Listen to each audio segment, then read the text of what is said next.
We be rising every day.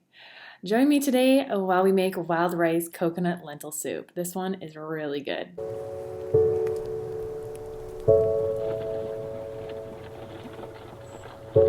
So I will list the ingredients down below, but this is basically what you will need.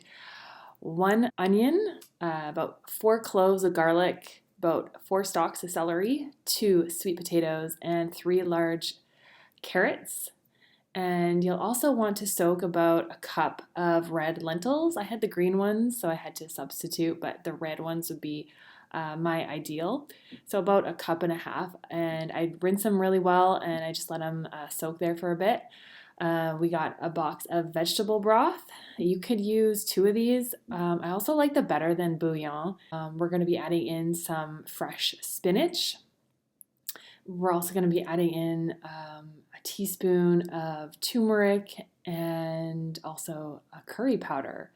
And also, you're going to need a can of coconut milk. I use the full fat coconut milk, and that just gives it a really good flavor. I'm also going to start boiling my wild rice, and I usually boil this just because it's really hearty.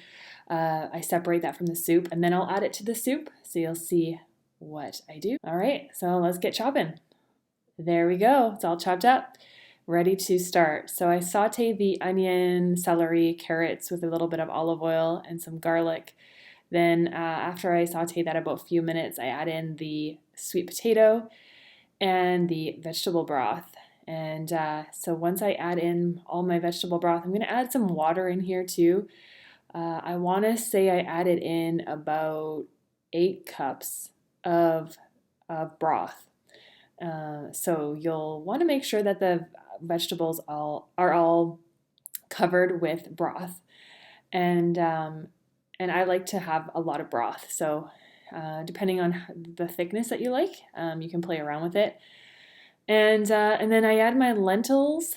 And I bring this to a boil, add my wild rice. I did already cook the wild rice once, but once I cook it with the soup, it's like the perfect texture. So I bring this all to a boil. I believe I added in about a tablespoon of sea salt as well.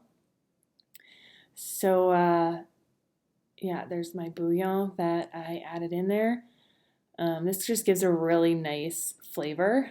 So it's up to you, whatever broth you want to use, but it really gives it a really good flavor, especially with the wild rice in there. Okay, so once it's brought to a boil, then you'll want to just turn it down to simmer for about 20 minutes.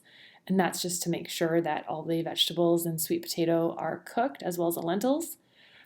And then at that 20-minute mark, what we're going to do is we're going to add in fresh spinach and the rest of the ingredients. So I added in, I would say, about 2 cups of the fresh spinach, and however much spinach you want to add, feel free to go to town. And then we're just adding in the coconut milk at the end here. We're going to give it a nice stir, and this is just going to make it real nice and creamy and delicious. So if you guys try this recipe, let me know how you like it down below. It's actually one of my favorites. I think I'm going to make it at least once a week. And then what's really awesome is you can freeze it. And then it tastes exactly the same as when you first made it. Okay, so I can make a huge pot and then just freeze them, and then I have meals for the week. So this is super tasty, and what's cool is you can amend it to how you like it. And there we go. Some delicious wild rice lentil coconut soup. I hope you guys enjoy this recipe, and yeah, let me know how you're doing down below. As always, be your beautiful selves, beginning in some whole, healthy, fresh food, some nature, some sunshine, fresh air. Once you do that, we'll all be